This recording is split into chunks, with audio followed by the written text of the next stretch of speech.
Yes, student. Our last topic of this chapter is coordination. Coordination last chapter है but बहुत important topic है. Coordination के ऊपर काफ़ी केस स्टडीज़ भी आ जाती हैं और समटाइम्स डायरेक्ट क्वेश्चन भी आता है, बट आता ज़रूर है कोऑर्डिनेशन के ऊपर एक ना एक क्वेश्चन. तो देखिए ज़रा कोऑर्डिनेशन क्या होता है.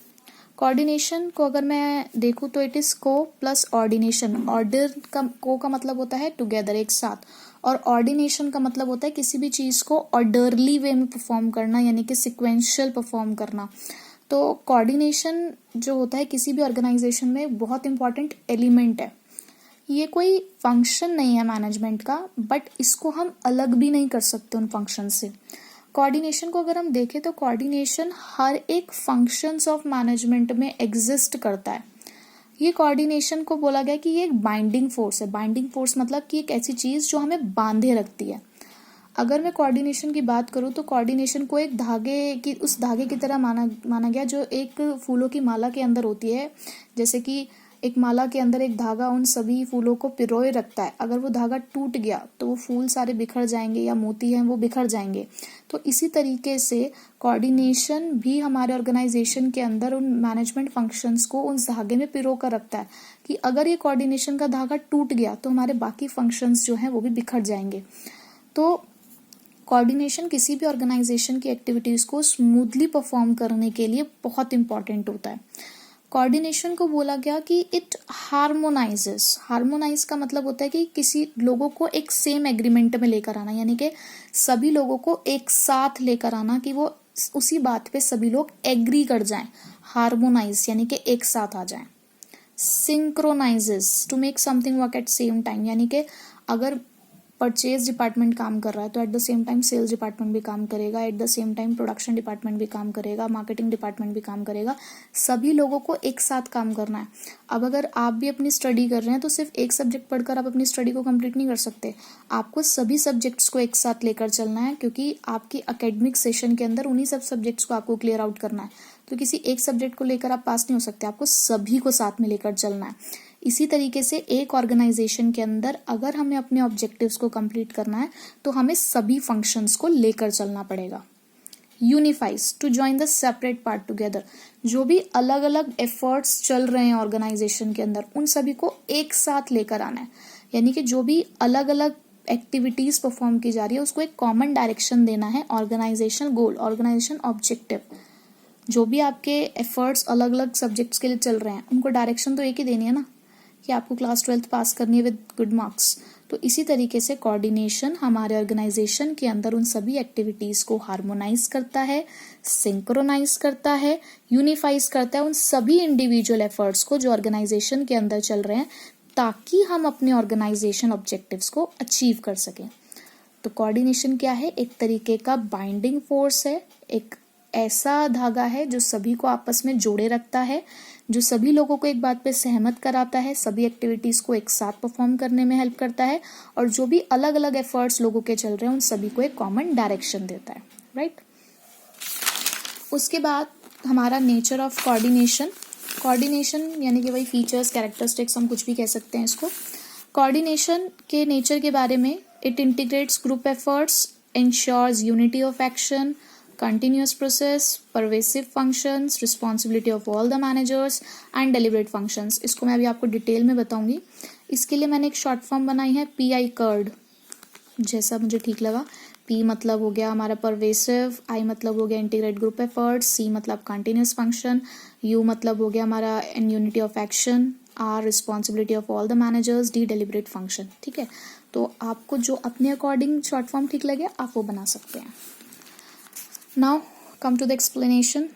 It integrates group efforts. Group efforts यानी कि हर एक ऑर्गेनाइजेशन के अंदर सभी लोग काम कर रहे हैं. अब सभी लोगों की एक्टिविटीज अलग अलग है, यानी कि अनरिलेटेड एक्टिविटीज हैं. अब हमें उन्हीं अनरिलेटेड एक्टिविटीज को एक साथ लेकर आना है, उन सभी एक्टिविटीज को यूनिफाई करना है एक पर्पसफुल वर्क के लिए. काम सभी लोग कर रहे हैं, लेकिन सभी लोगों के काम को एक डायरेक्शन देनी है, कॉमन डायरेक्शन देनी है कि किस तरीके से वो एक कॉमन डायरेक्शन को फॉलो करते हुए अपने ग्रुप एफर्ट्स को अचीव करें, और ये चेक करना कि सभी की परफॉर्मेंस प्लानिंग के अकॉर्डिंग हो. तो कोऑर्डिनेशन फंक्शन उन सभी अलग अलग एक्टिविटीज़ को एक साथ लेकर आता है, एक पर्पसफुल वर्क में कन्वर्ट करता है, ताकि हमारी प्लानिंग के अकॉर्डिंग हमारी परफॉर्मेंस कंप्लीट हो सके, right. Second is ensures unity of action, यानी कि एक्शंस में यूनिटी लेकर आना, एक साथ लेकर आना।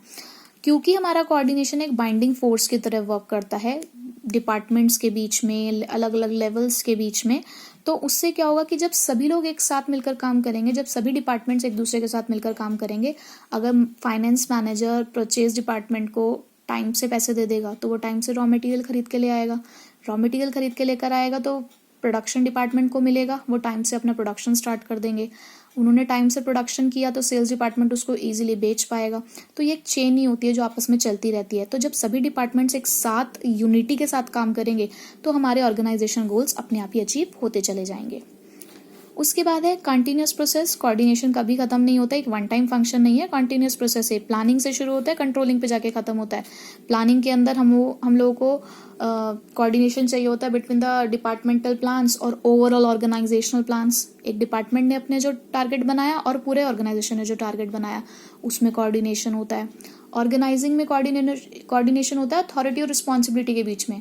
आपको जितना काम असाइन किया गया उसी के रिगार्डिंग अथॉरिटी आपको दी गई। उसके बाद स्टाफिंग के अंदर कोऑर्डिनेशन होता है कि जो काम हमें करना आता है वही काम हमें असाइन किया गया, यानी कि आपके स्किल्स और आपकी एक्टिविटीज के बीच में भी कोऑर्डिनेशन होना चाहिए। डायरेक्टिंग में कोऑर्डिनेशन होता है सुपीरियर और सबऑर्डिनेट के रिलेशनशिप के बीच में।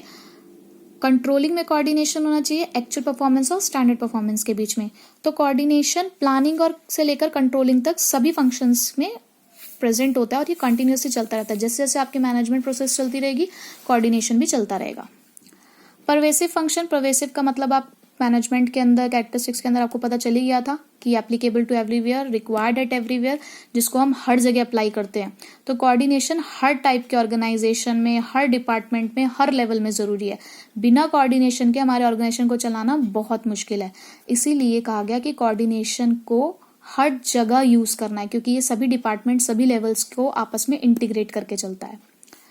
कोऑर्डिनेशन किसी एक मैनेजर की रिस्पॉन्सिबिलिटी नहीं है, सभी मैनेजर्स की रिस्पॉन्सिबिलिटी है, चाहे कोई टॉप लेवल का हो, मिडिल लेवल का हो या ऑपरेशनल लेवल का हो। जो टॉप लेवल है वो कोऑर्डिनेट करता है सबऑर्डिनेट्स के साथ। क्यों? ताकि उन्हें वो ओवरऑल पॉलिसीज बता सके और जिससे कि वो टाइम से कंप्लीट की जा सके। Middle level of management, top और ऑपरेशनल, जिसको हम फर्स्ट लाइन मैनेजर्स भी कहते हैं, इन दोनों के साथ कोऑर्डिनेशन बिठाकर चलता है ताकि ओवरऑल ऑर्गेनाइजेशन ऑब्जेक्टिव जो टॉप लेवल ने उन्हें बताए हैं वो अचीव किए जा सके।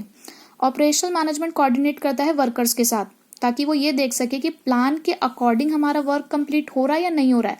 जैसा हमारे टॉप लेवल ने प्लान किया था उसी के अकॉर्डिंग हमारा वर्क परफॉर्म हो रहा है या नहीं हो रहा है, ऑपरेशनल लेवल उस चीज़ का ध्यान रखता है। डेलिब्रेट फंक्शन, कोऑर्डिनेशन कोई एक ऐसा फंक्शन नहीं है जिसको हम किसी के अंदर फोर्सफुली फिल कर सकें। जो हर एक डिफरेंट लोग अलग अलग बैकग्राउंड से हैं, अलग अलग उनके कस्टम्स हैं, अलग अलग उनका एटीट्यूड है, उनका काम करने का तरीका अलग है, बट अगर हम उनको कोऑर्डिनेशन की चीज़ों को समझाएं तो वो कॉन्शियस और डेलिब्रेट, यानी कि अपनी मर्जी से उस विलिंग स्पिरिट को एक डायरेक्शन मिल जाएगा, यानी कि अपने आप वो कोऑर्डिनेट करने के लिए रेडी हो जाएंगे। कोऑर्डिनेशन एंड कोऑपरेशन ये दोनों भी एक साथ चलते हैं कि हम अपनी मर्जी से किसी के साथ मिलकर काम करना चाहते हैं, राइट। तो कोऑर्डिनेशन के हमारे ये 6 नेचर और फीचर थे। पहला कि ये ग्रुप एफर्ट्स को इंटीग्रेट करता है, उनके एक्शंस में यूनिटी लेकर आता है, कंटिन्यूअसली इस फंक्शन को हम परफॉर्म करते रहते हैं। ये एक परवेसिव फंक्शन है, यानी कि हर जगह अप्लाई किया जाता है, सभी मैनेजर्स की रिस्पॉन्सिबिलिटी है और इस फंक्शन को हम अपनी मर्जी से परफॉर्म करते हैं।